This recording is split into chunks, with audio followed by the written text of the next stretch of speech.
सर्वात म्हणजे आपले शिवसेना नेते राजन विचारे साहेब आणि माननीय जिल्हा प्रमुख केदारजी दिघे साहेब यांच्या नेतृत्वाखाली आम्ही पंकज शिरसाट साहेब यांची भेट घेतली।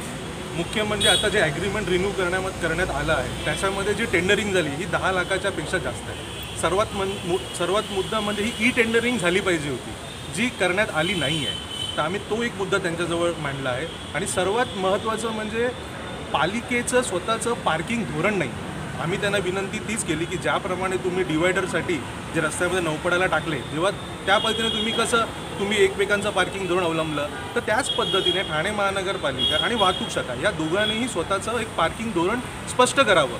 कारण आज ठाणे शहरामध्ये एवढ्या गाड्या आहेत, त्यांच्यासाठी किती पार्किंग व्यवस्था आहे? काहीच नाही आहे। कुठेही स्लॉट्स अवेलेबल व्यवस्थित नाही आहेत ना, त्याची नागरिकांमध्ये सूचना दिलेली आहे। तर आमचं शिरसाट साहेबांना तेच म्हणणं आहे की तुम्ही आधी पार्किंग धोरण लोकांपर्यंत पोहोचवा, त्याच्यानंतर तुम्ही ही ॲग्रीमेंट रिन्यू करा।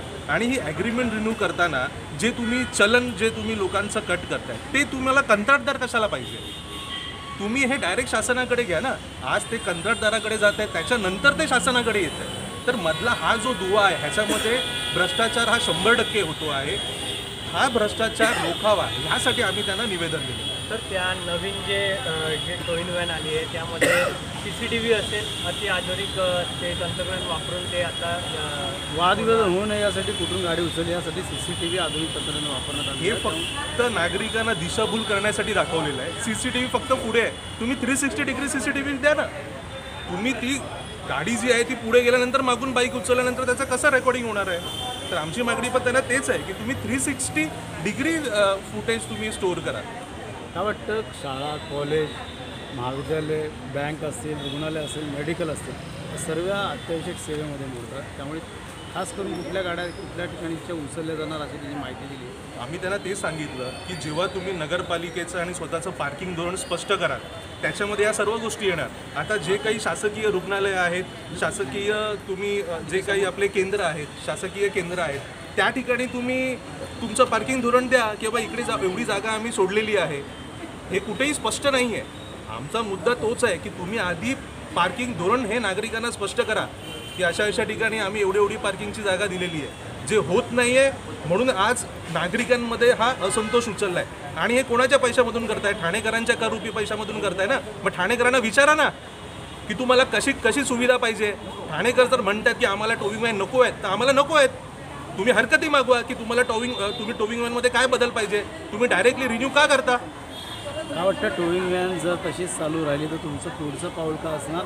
आज निवेदन दिलेलं आहे ठाणेकर म्हणून आणि शिवसेना ठाकरे गट म्हणून। आम्ही माजी खासदार राजन विचारे साहेब, केदार दिघे साहेब आणि प्रदीप शिंदे साहेब यांच्या मार्गदर्शनाखाली तीव्र आंदोलन आम्ही छेडणार आहोत।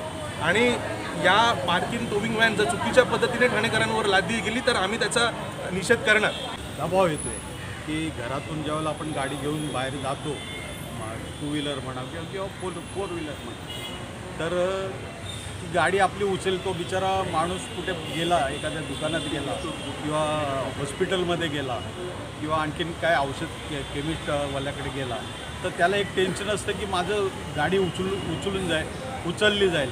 नुसती उचलली जाते ते जाते, परंतु ती गाडी कुठे नेली जाते त्याची पण त्या बिचाराला माहिती नसतो। तो त्याच्या वैयक्तिक टेन्शनमध्ये असतो, घरच्या टेन्शनमध्ये, हॉस्पिटलमध्ये समजा त्याचा कोण पेशंट असेल त्याच्यात, तर त्या गोष्टीचा पण विचार व्हावा याच्यासाठी आम्ही साहेबांशी डिस्कस केलं। दुसरी गोष्ट, आज ठाण्यामध्ये नौपाडा एरिया आहे, गोखले रोड आहे, आज अनेक दुकानं आहेत। बिचारी त्या लोकांनी करोडो रुपये टाकून ही दुकानं ते लोक चालवत आहेत, परंतु त्यांच्या दुकानाच्या जवळ जर एखादी 1-2 गाड्या लागल्या तर त्या उचलल्या जातात। तर त्यांना कुठेतरी रिलीफ मिळावं की कमीत कमी 2-4 गाड्या तरी त्यांच्या दुकानासमोर लागाव्या की जेणेकरून त्यांचा पण धंदा होईल आणि एक पब्लिकला पण त्याची सेवा मिळेल।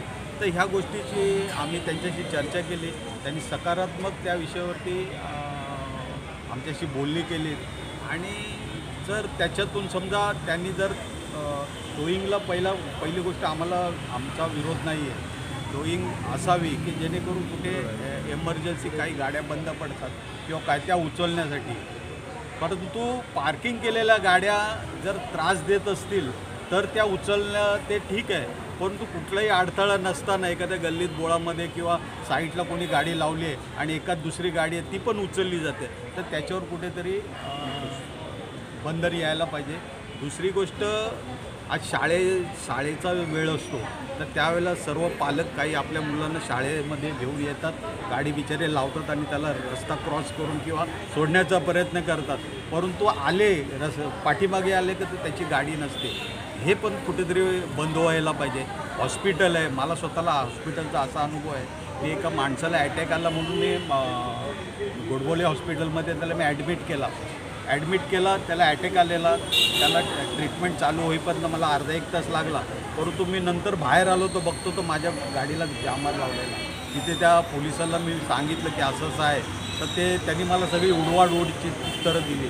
शेवटी मला पण त्या माणसाचं थोडीशी टेन्शन होतं की त्याचं काय होईल. मी माझ्या खिशातले पैसे भरले आणि मी निघून आलो आणि त्याला पुढे मदत करण्यासाठी परत आतमध्ये गेलो. तर ह्या ज्या गोष्टी आहेत त्या आता साहेबांच्या आम्ही डिस्कस केल्या आणि त्यांनी सहकार्य करण्याचं ठरवलेलं आहे. आता बघू पुढे काय होतं आहे, आणि जर हे असं नाही झालं तर आम्ही आमच्या शिवसेनेच्या पद्धतीने जे काय करायचं ते आम्ही आंदोलन